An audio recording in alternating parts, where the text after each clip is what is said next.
All right, so is anybody here feeling a little stressed, anxious, maybe a little emotional? Yeah? Yeah? Unfortunately, I forgot my ice pick at home, so we will not be able to perform any quick lobotomies today. It's only a 10-minute procedure. Ice pick goes right here, cuts those nerves right there. You will be feeling good as new.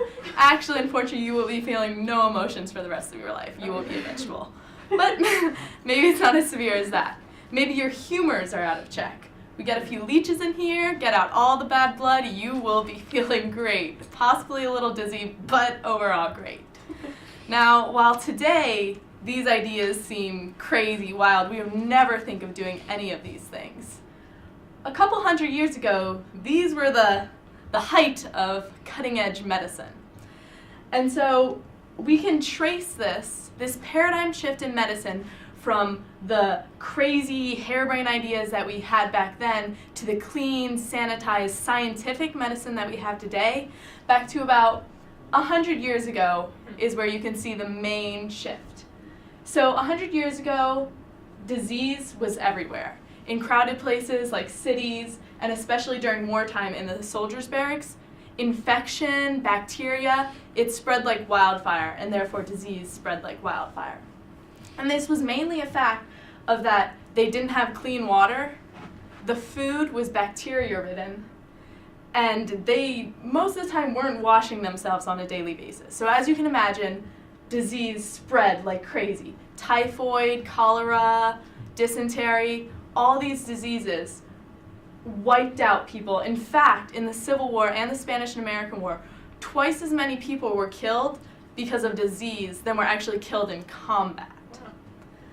And so I would like to take you back about 4 or 5 years ago to when we had that big outbreak of swine flu. I don't know about you, but in my high school, every single classroom had one of these giant things of hand sanitizer. And as you came into the room, you were supposed to sanitize your hands, and as you left the room, you were supposed to sanitize your hands. So everyone was super clean. And also, I'm sure you've seen these brittle water fillers that keep the water nice and clean.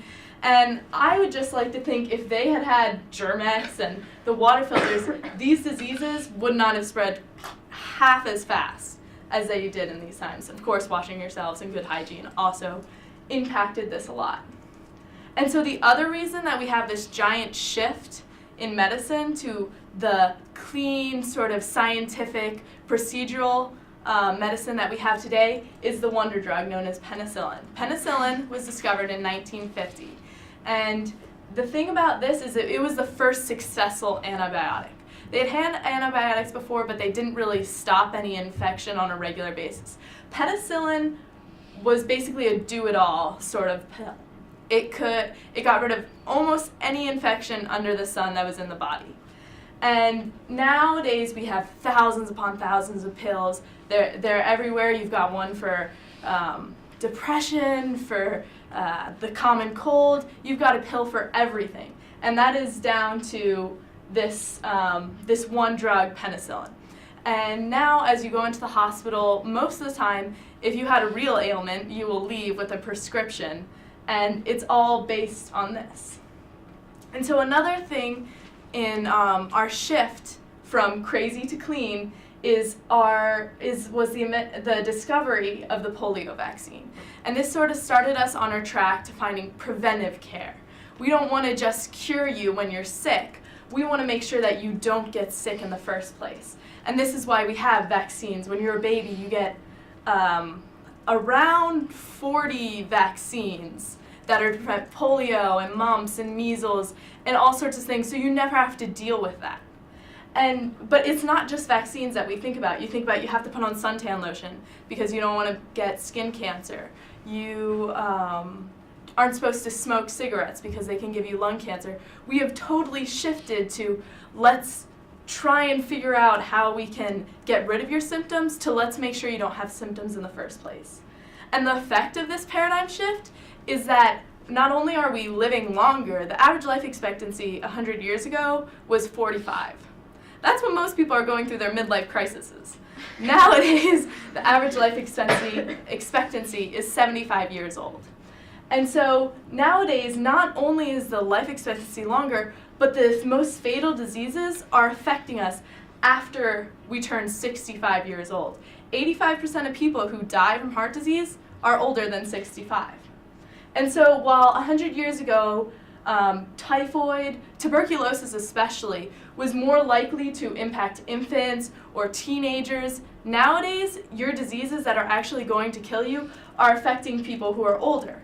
Another great thing is that we have learned to live with disease, where originally maybe something like diabetes, you would have unfortunately had died sooner rather than later. Nowadays you're able to get insulin pumps and other scientific breakthroughs so that you can live even though you have a disease. But of course, every good thing comes with a cost. Nowadays, germs are developing antibiotic resistance, which makes them into super germs. And these germs this is why we don't have penicillin we have penicillin today, but this is why we need more drugs to cure more ailments. Penicillin won't cure everything because actually 4 years after it was used in the clinic, germ had developed antibiotic resistance to it.